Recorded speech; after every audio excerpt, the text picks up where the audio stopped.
without demanding.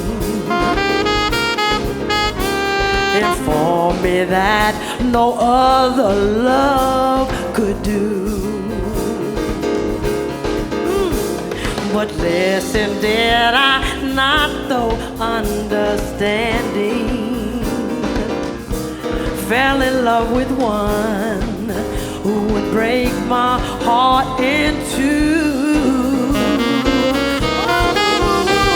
For you, there might be another star, but through my eyes, the light of you is all I see. For you, there might be another song, but in my heart, your melody will stay with me. Ooh, for you, there might be a brighter star, but through my eyes, the light of you is all I see. Ooh, for you, there might be another song, but in my heart, your melody will stay with me. Woo! La la la la la la la la. La la la la la la la la la. La la la la la la la la la. La la la la la la la la la.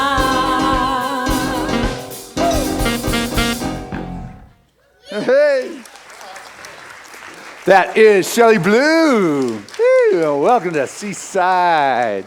All right, la la la. I like that. That was great, man. The band killed it too. So thank you, Shelley. That was good. Hey, we'll do another one in about 20 minutes. So hey, half hour even. All right. So hey, this is fun. This is the Sunday once a year, at the beginning of the year. I like to just start off and saying, hey guys, what are your questions? And so we've got mic runners in the house. So if you have a question, we'll get you the mic. But I want to encourage you keep it to a question. It's not about your story. It's about a question that is for all of us. So try to keep the question telescopic brevity to the point, and we'll see what comes forward. So this is about giving you guys the opportunity. Does anybody have a question for me this morning? Yes, Michael Ball. Thank you. And then you stand up so people can see you and you ask the question. Check. Reverend Christian, could you go into more detail about the thought that Ernest said, change your thinking, change your life? Okay, I'll do that one. And hey, we even have it hanging on our wall because it is so important. So, hey, I see you're coming back to sing next month. Maybe even do your show. That would be fabulous. So that would be great. So, hey, one of our taglines for our organization keeps it simple: change your thinking, change your life. It's done unto you as you believe. It's like an old thought, as above, so below, as within, so without. The Hermetic saying even before Jesus said it. It's a concept of the law that is responsive to us. And what we truly believe is that there is a law of mind where the universe reciprocates back. We talked about you cast your bread upon the water, and that's what comes back to you. The great philosophies of the world talk about this. Science calls it cause and effect. Ernest made it simple that, and made it relevant. You change your thinking and you change your life. There is a responsiveness that says yes to the level of your belief. And so what we work on within our particular teaching philosophy, and it's called the science of mind. That is the teaching aspect of religious science, which is the name of the philosophy. And what we do is we work on taking charge of our thinking. And so often people move through life unaware of what it is that is moving through their, whether it's the conscious mind or the subconscious mind. And what we want to do is to see what is lurking in there. What is truly going on within your heart, your soul, your emotions, your passions, because all of it adds up, and it's the sum total of one's thinking. So it's not just as if, oh, boy, I had a nice thought today about isn't life wonderful, and then all day long and all week long and all month long I'm thinking about how miserable I am and how stressed out I am and how much anxiety I got going on, and then for a moment or two I do an affirmation that life is wonderful. Things don't quite change like that. You got a scale that sometimes is very heavy on one side, and what we want to do in terms of changing our thinking, our emotions, and our thought process is begin to tip that scale back, and it may take a little bit of time to put a new affirmative thought in there to replace what has been going on. So it is essential, is one of those underlying foundational thoughts of our philosophy, is that as we begin to change our thoughts or our thinking or our mind or our perspective, our world tends to respond to it. And what we work on in our classes is getting a handle on the belief systems that are working in the subjective, that are actually the casting vibration of attraction into our life. So that's the long version of it's done unto you as you believe. And so as Dr. Christina said, God is all and everything else is commentary. That's kind of what we do here. You get your thinking in alignment and your world responds to it. It's just how do you do that is what we do in classes. So thank you, Michael Paul. Anybody else? Question? Yes, Dana. Mike, stand up. Question. I hear a lot about the law. Mm-hmm. What exactly, can you explain what the law refers to? Sure, the law. So what we have is, the law is dependable, it is consistent, it is not based upon what I'm thinking about the law. If got the law of gravity, you ever hear of that? You step off a cliff, you're going down. Doesn't matter who you are, it doesn't matter if you're a prince or a pauper, it doesn't matter if you are a one percenter or a struggler, the law of gravity works. It is no respecter of persons. And so when we talk about the law, it's a spiritual principle that we're talking about, law, principle. And this principle is it's done unto you as you believe. And it doesn't matter who you are. It's how you choose to utilize this principle that responds to you. So the law of mind says there is this responsiveness. And so what we do with our prayers and with our affirmations is get our thinking and our whole being embodying what it is that we are looking at outpicturing within our life and in our world. And that's what we cast into that law that responds. And so the thing about the law is it is definite, it is dependable, it is mathematical, it is always operative, it is not based upon personalities. The rain falls on the just and the unjust. You step off the cliff, whether you're just or unjust, you're going down. That is what the spiritual principle is, and the one we're working is cause and effect. You put it out, you come back, so you change your thinking, you change your life. And so you cannot see a principle or a law, but what you do is you see its effects. And then you see what's going on and you utilize it, like the law of buoyancy, if you would. You stick a piece of steel out in the ocean, it's sinking. That's what it does. But you figure out the law of buoyancy and you create the displacement. And anybody can figure that, anybody who's paying attention and thinks like that can figure that out and utilize it for their greater good to create a canoe, a kayak, a boat, or a cruise ship. It doesn't matter who it is. It can be used. And that's what we want to do, is understand this law of mind and utilize it for greater good. And we take a look at life and see how things respond and begin to apply that for specific needs. So thank you, Dana. Anybody else? Questions? Yes. There you go. Good morning. Good morning. I've read a lot about forgiveness. Of what? Forgiveness. Yes. And how important forgiveness is. And my rational adult brain believes that. How do I bring my inner child There you go. on board with this? How do I get the inner child on board with forgiveness when the brain knows it's right and the other inside wants revenge? That is a very natural human tendency, because forgiveness is not logical to the logical brain. Forgiveness is more of the mystical. It is an alchemic kind of catalyst that can begin to put us in a new direction, but it doesn't make sense to the rational brain. I was done wrong and I want now this person to suffer. and if at least not suffer, to understand how badly I'm hurting because of their actions or inactions or whatever it is.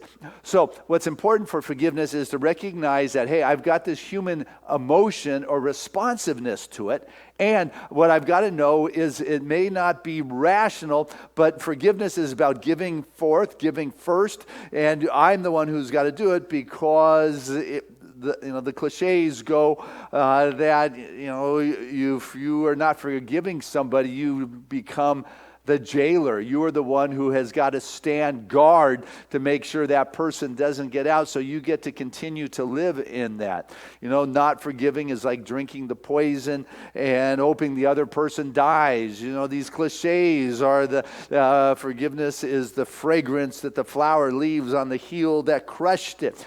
All these are just to remind us that, if you want to be able to move forward, if you want to have a happy life, you got to give up all the miserable thoughts. That's part of using the law of mind, that I've got to recognize that if I want to be free, then I'm the one who has got to sever the cord. And if somebody's going to hold on to their projection of me, they're holding on to it, and that is their stuff. I was in this experience, it was rotten, I was betrayed, or it didn't work out, or something happened that I've got this angst inside of me, and I've been with it, and it hurts, and okay, am I going to be done with it? Once you're having a nightmare, but once you wake up from the nightmare, it's gone.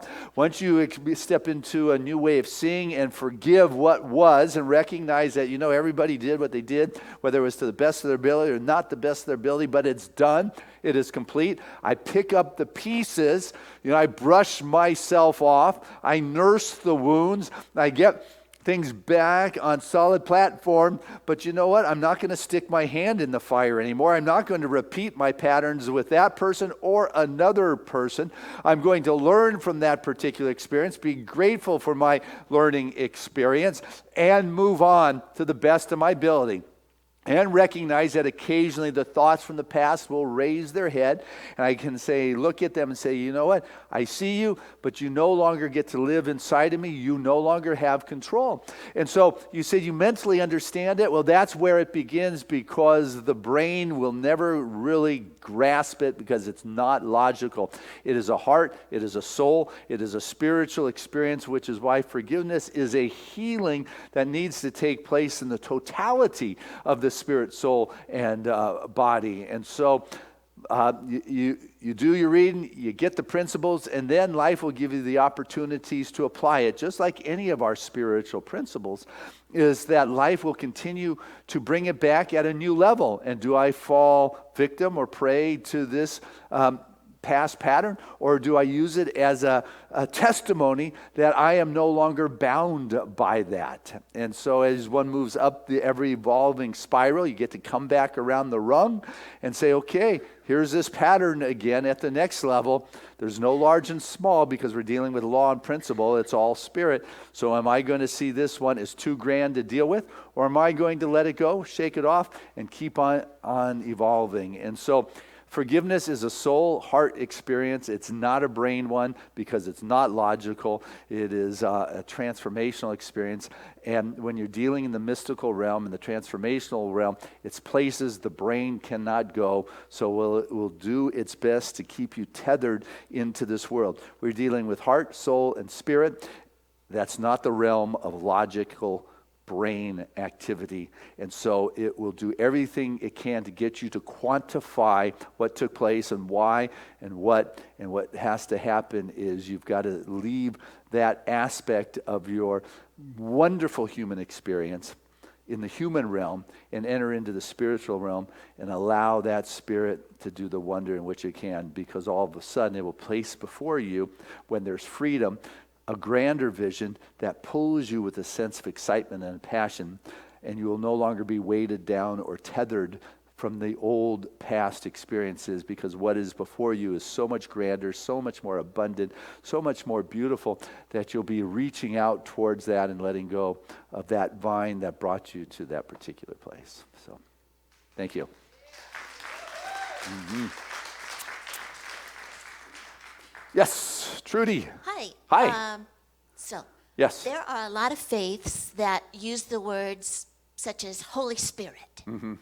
what kind of language do we use to describe movement and the beauty and the allness of what a Holy Spirit movement would be? All right. The Holy Spirit, that type of thing. That's it. Holy Spirit. There you go. That's it. It's a great question. You know, in our foundation class, that is the first night activity. The first, we in the foundation class, I share the 10 core principles of our philosophy. And the first one is establishing our relationship with that Holy Spirit, with that life force, with that dynamic, with that infinite intelligence. I'm throwing out the words out there. The wisdom, you know, the beauty, the light, the peace. We come to recognize that if one gets chills going up their spine mentioning the word God or mentioning the word Holy Spirit, then that's not your word to be using in your relationship with that first cause, that all animating life force. And so what I encourage us to do is to find, and this will also be next week's message, I'm sure, because I'm talking about the thing itself, but once again, is the foundational, bottom line is to have our experience and relationship with the allness of the infinite itself, because if you don't have that, if you get stuck up on the old childhood beliefs of an anthropomorphic being that you were taught but you absolutely know is not what it is, then you get stuck there. You have to let it go or forgive that and recognize that it brought you to a place where you are now that is giving you the opportunity to have that personal experience of the life force. What we believe is that spirit is infinite, which is all the great religions' starting place. But infinite means there's nothing else, which is kind of logical that everything then is of spirit. It's not all of spirit, but what happens is somehow people extrapolate it that there is God and something else. You know, there is a God and a devil, or there is a God and this or that. If it is infinite, it can't be spirit and something else. So everything that is going on is a projection, is an expression of the divine. And what I get to do is to bring that God sight to what is going on and begin to understand how is spirit showing up here, because if it is infinite, if it is the Holy Spirit, if it is everything, then I need to begin to see and to understand with a new state of being. And so what we get to do is spend time in meditation and come to our experience of what that is, that which breathed itself into expression as you. I mean, just sit with that. You know, this infinite breathed itself into expression as you. You are the activity that God is having. As you begin to sit in that kind of vibration and open your field of awareness to that ever-expanding possibility, it begins to find a resonance within you that attracts that which supports that level of consciousness. That is the law of mind we were speaking about, which is why we want to meditate on, if your word is not Holy Spirit, what is your word? You know, is it grace? Is it love? Is it beauty? You sit there and say, this is what that is that created all things. That is the allness. It is the infinite. And to find that which excites your soul, your spirit, your being at the cellular level, when you hear Yahweh or Wonka Tonka or whatever your word is for Holy Spirit, that is your assignment this week. So we can talk about it more next week, and we talk about it the first night in the foundation class, you know, because that is the beginning place, is being comfortable with that which created you. And the discomfort often comes because people have been told something that doesn't resonate with them. That's fine. It's not your description. The mind wants it described, but you know what? We move back to yours. It's a heart. It's a feeling. It's ineffable. It is, but it's palpable. It's experiential. It is alive. It is dynamic. It is moving. You get to be part of that. And as Buddha say, as soon as you say it's this, it's not that. You know, it's more than what can be put into words. And so what I like to encourage, sit there, be with it. So when people use the words Holy Spirit or God, you're not turned off, but you're turned on, because it translates into the symbolic message of your soul that matches it with its own understanding. So, thank you. Yes. I like this. You wrote it down. I feel like I'm at a news conference here. This is good.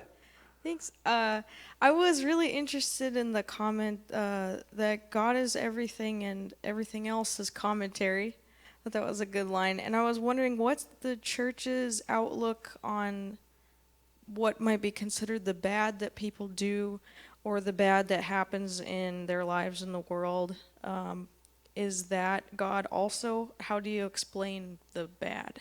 Beautiful question, and very relevant and important question about how do you describe the bad that is out there. And so we're in this human experience, and there is that which is not of that which feels good. And so often what happens is people run around with this Pollyanna attitude. It's all God, it's all good, la-di-da. And yes, at some higher level, it's all good is true. But if you're in the midst of an atrocity, of a pain, of a horrendous experience, and you take a look at the headlines in the papers, you listen to the talk shows, there's some nasty stuff out there. And so we don't deny that. And a lot of times what has happened with the New Thought movement, which is what we're part of, so often people say we're New Age. It's not New Age. New Age is all those different other modalities, and there's nothing wrong with them. But New Thought movement deals solely in the realm of mind, of consciousness, and that's what differentiates us between the New Age or the astrological or the laying on the hands or all those other wonderful pieces. That's not what we're about. Our realm of operation is solely in the realm of consciousness. And so when something comes up that is bad, what I've got to begin to ask myself is, Spirit truly is everything, then I've got to begin to look, where is Spirit here in the midst of that? That's what I want to ask myself when I am caught in the pain, when I'm caught in the stress, when I'm awake at 3 o'clock in the morning just having flashbacks or PTSD from whatever it was. I get to say, okay, where's Spirit here? Where's God in the midst of it? Because in the point of the particular experience, it is bad. It is terrible. It is evil. But we're in this human experience, and there is polarity. There is the yin and the yang. There is the light and the dark. There is the north. There is the south. There are both sides of the equation that are part of the totality of it all. And so I get to decide where I'm going to be playing. And I'm not going to dwell there. The wonderful line is, yea, though I walk through the valley of the shadow of death, I don't have to build a condo there. It's like I get to keep on moving from there. And so when there is pain or when there is something, I like what Dr. Michael Beckwith says, I use it as prayer requests. It's like it becomes my prayer request. I hear people coughing the other night, hacking in the middle of service on the Wednesday night. I say, I'm hearing that as prayer requests. And so when there's something else, it says there's some out of balance going on here. Something is not in alignment with the greater good and the greater expression. And so it is a place in which I get to bring a greater expression of God. I do not need to make it right. I do not need to condone it or support it. What I want to do is begin to see, what areas do I want to play and bring the light and bring a greater expression, because in the human experience, there's some nasty things going on and some people who are expressing what some might call evil. But evil is not, and the bad is not a person, place, or thing of itself. It is something that is being expressed by individuals' misuse of this principle that responds to you. This law of mind we were speaking about earlier. If you put out some nasty stuff, what begins to happen is that's what's coming back to the perpetuator of that, and so the universe comes back to what it is you put out. You put out the good comes back. You put out the bad comes back. But you get to decide, where is it that I'm going to play to right the wrong, if you were. Where am I going to choose to do my battles in life? And so the thing with a nasty situation, first thing to do is you get out of that.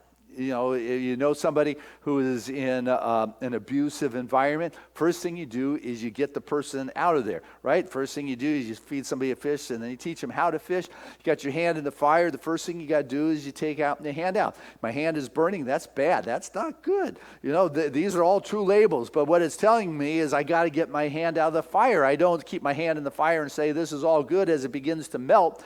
What happens is I begin to recognize, something needs to move. Something something needs to shift, I can pull my hand out and I take care of it, and I turn the fire off so I don't burn down the house. There's a nasty something going on our planet. It is a spot in which there needs to be a greater level of support, a greater level of love, a greater level of bringing the presence of God. So a bad situation is a call for prayer, and what I get to do is decide, is this going to be mine to do? Because there's a lot of things that we could be marching in support of or against, and there's only so much time in which we get to do it, so we get to choose our cause in which to bring that light. And so whether you want to march on this one or speak out on this one or get involved over here, that's what you get to do to help bring a greater balance and a congruence back to your world, the world in which you walk, and the planet upon which we walk. I think we're all here to be conduits of that light and that presence of God, and we get to decide where we're going to do that hose. So what do we think about bad? Yep, there's some nasty stuff out there, but the ultimate is, if God is everything, then the presence of God is seeking to emerge in a greater way. And in the Hindu philosophy, they have, I think, Kali, the goddess of destruction, because out of the destruction rises the phoenix, rises the new expression, the greater harmony. Within the forest, you've got the decomposing in order to have the greater expression. And so we get to decide, where it is and where we are in our life's expression. But I've got to know, no matter how bad of a situation, the Spirit is omnipresent, which means everywhere present. So as I take a look at a war, as I take a look at 9/11, I bring my spiritual philosophy. That Spirit is everywhere present. And so what I want to do is be the speaker of the presence of God is here. Yes, this situation needs some support, but you know what? It's not because God has abandoned it, but what I'm going to do and stand for my friends to hear and get engaged in the conversation of where the presence of God is, so we can help bring light to that which is a very dark situation. So once again, it's a lot of words to try to explain something, but it's a fundamental key component that yes, it's going on, but it is not the ultimate spiritual truth. The ultimate is the omnipresent expression of God, which is the light, the wholeness, and the perfection. And then the more people that begin to recognize that in all situations, because there's no place where God is not, it's omnipresent. What I get to do is be a call to, help change the situation immediately, as well as help bring a light to it, if that is mine to do. Otherwise, in my conversation with my friends about the headlines or the situations, I get to help people to see things in a greater way. How is this moving us to that higher ground? So, yes, John, last one here. Last one. I mean, you can come back to the next service. They'll probably be different. This week, or month's Science of Mind magazine, we have an article for the men's breakfast we're reading that's quite touching. It's about Alex Trebek, who's very ill. I mean, he's been diagnosed with we saw his picture up on the magazine, Alex Trebek, and his wife. And his wife's a religious science practitioner. She is. And the article is very touching. And the story is that the health challenge for him it's one that's typically terminal. It's not good. So the thoughts that they have, particularly with his wife's comment, has to do with the perfection of it all. And I have trouble reading that and putting those two things together. Okay. So the question is, the individual has got cancer, and they're talking about the perfection of it all and the difficulty of looking at that and seeing that. Wonderful, wonderful question. Because, when we're looking at mortality, if you would, we sometimes are thinking, oh man, this isn't, I want to live forever. I mean, that fountain of youth is where it's at. Well, I mean, a couple things. One, we're going to leave here somehow, and so, there's only so many ways in which you can leave, and one of them is the body completing itself through a particular disease, because the soul and the spirit really doesn't want to let go. But what I also want us to get is that we believe in the continuity of life. that we are immortal. We don't die to become immortal. I mean, come on now. If you're immortal, you don't die and then become immortal. You are immortal now, and this is just merely one stopping point along the evolution of one's soul's grand awakening. And so if we truly believe in immortality, that when our time is done here, a perfect healing can look like leaving this world behind. And so sometimes when our spiritual practitioners pray and the death of the body occurs, it doesn't mean the prayer failed. It was a perfect healing. This person's no longer in pain, no longer in struggle, and as they move on, they are free. The love that brought people together in this time, in this world, is beautiful, and love is what transcends time and space. It's not bound to the body. That energy and essence of connection between two people, it brought them together here. It's going to continue. There's probably no separation. I mean, come here, James Von Prague, here in a few weeks. I mean, he's going. I want you to know, I have been amazed sitting in this room that is always packed and listening and leaving without a shadow of a doubt that there is communication and connection from those that have moved beyond that is ever available to those who have the ears and the ability to hear. I like to joke and say, closer than a phone call now. You just have to learn to communicate. And people will say, but what if they're over there? Were they going to come back and visit me and talk? See, that's our brain, once again, trying to figure it out. We're dealing in a dimension of consciousness that is omnipresent. I don't need to leave there to be with my kid here, And so I'm talking about that love. It continues. It brought you together. It will continue to bring you together. But with that said, perfect healing also, I've seen over and over again this physical body become perfect. I have watched cancer dissolve, brain tumors disappear. I've watched people on insulin for 10 years no longer need it anymore. I've watched those who've had a heavy situation with AIDS going on just have that go into remission. I've seen bones go back together. Bank accounts turn around. Relationships become wonderful. So when we're talking about perfect healing, I want you to know that when I pray, I stand there with that as a possible vision. I always leave space for God's highest and best good, but if somebody's asking for their body to get better, I'm praying. I'm knowing that body of yours knows how to heal it. There is this internal pharmacy that knows how to eradicate any dis-ease, out of ease that is going on in the physical body. And so what I must do is get my little mindedness out of the way. What I want to do is activate that law of mind that knows its innate blueprint of wholeness to kick in and to do its work. And as it does, and I get my stuff out of the way, the body begins to respond because it knows how to. It's our thinking and our mind that has created the vortex for the dis-ease to show up. It's not as if we don't have garbage floating around in the germ world, but it doesn't have to find residency in this physical temple. This is the body of God, and in my prayer work, I go back to recognizing it's the body of God, and God is infinite intelligence. That's the omniscience that knows. It's omnipotent, and it knows how to get it go. And so I'm not telling my body what to do, how to get better. What I am doing is aligning myself with the perfection that is already available. It is already there because that is God, and God is omnipresent, and this body is the expression. It's not all of, but all that it is of that. And I say, okay, I'm out of the way. Do your thing here. And that is how healing happens. I don't need to tell that which guides the universe what to do. What I need to do is get myself out of the way so that which guides the universe has free reign to do what it knows how to do as this physical body. And perfect healing is ours now. Woo. Hey, let's keep it going because I'm going to bring out our singer again. Shelley Blue, just come back and touch our hearts and soul.